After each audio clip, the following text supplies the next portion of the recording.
జయపత్రిజీ, మరి అన్ని జన్మల జీవిత కాలం దాదాపు 2000 సంవత్సరాలు.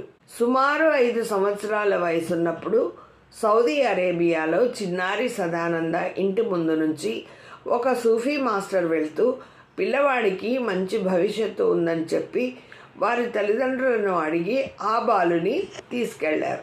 కాళ్లకు పసరు పూసి కళ్ళు మూసి తెరిచేలోపు సౌదీ అరేబియా నుంచి నేరుగా భూటాన్ అడవుల్లోని హిమాలయ పర్వత పాదముల దగ్గరకు తీసుకెళ్లారు. పత్రి సార్ మనకి ఎప్పుడు చెప్తూ ఉంటారు కదా, మా గురువు గారి బాల్యం ఇలా, నన్ను ఇలా అనేవాళ్ళు, నన్ను ఎప్పుడు సుభాష్ అని పిలిచేవాళ్ళు, ఇలా చెప్పేవాళ్ళు.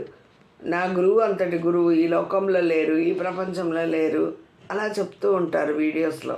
మరి బాల్యం, మా గురువు గారు నన్ను చాలా బాగా చూసుకునేవారు. నా బాల్యం అంతా చాలా సంతోషంగా గడిపాను. నేను నిద్ర లేచేసరికి పండ్లు, ఆకుకూరలు, కాయగూరలు అన్నీ తీసుకొచ్చి పెట్టేవారు. మా గురువు గారు తినమని ఇచ్చేవారు. తల్లిని తండ్రిని మర్చిపోయేంత ప్రేమగా చూసుకున్నారు. చాలా తక్కువగా వండుకొని తినేవాళ్ళం. గురువుగారే వంట చేసేవారు. మరి మా గురువు గారు సేవ చేయమని అడిగేవారు కాదు. నేనే పాదాలు ఒత్తి సేవ చేసేవాడిని. ఎక్కువ సమయం సేవ చేయించుకునేవారు అసలు కానే కారు. మా గురువు గారు శ్వాస మీద ధ్యానం నేర్పించారు, శక్తి ఇచ్చారు. 17 సంవత్సరాల వయసు వచ్చే వరకు సేవ చేశాను. 17 సంవత్సరాల వయసులో మా గురువు గారు శరీరం వదిలేశారు. సదానంద, ఇక నా పని అయిపోయింది, ఒక సమాధి తయారు చేయబోయి అన్నారు. మా గురువు గారు శరీరం వదిలిపెట్టేస్తున్నాను అనగానే నేను బాధపడ్డాను. మా గురువు గారి సందేశం వినండి, చెప్తాను. బ్రహ్మజ్ఞాని బాధపడకూడదు, ఏడవకూడదు.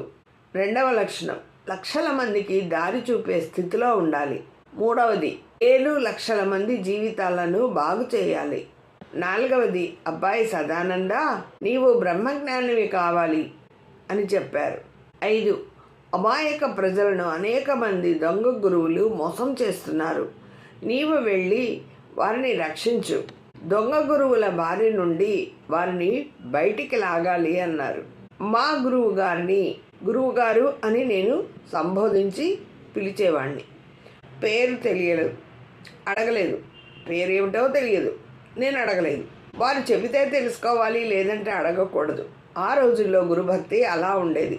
మా గురువు గారు 1817 ఏప్రిల్ 6 మధ్యాహ్నం 12 గంటలకు తుది శ్వాస విడిచారు. గురువు గారు తుది శ్వాస విడవగానే ఆ విడిచిన తర్వాత అక్కడే ఒక గుంటను తవ్వి నేనొక్కడనే ఆ కార్యక్రమం అంతా పూర్తి చేశాను.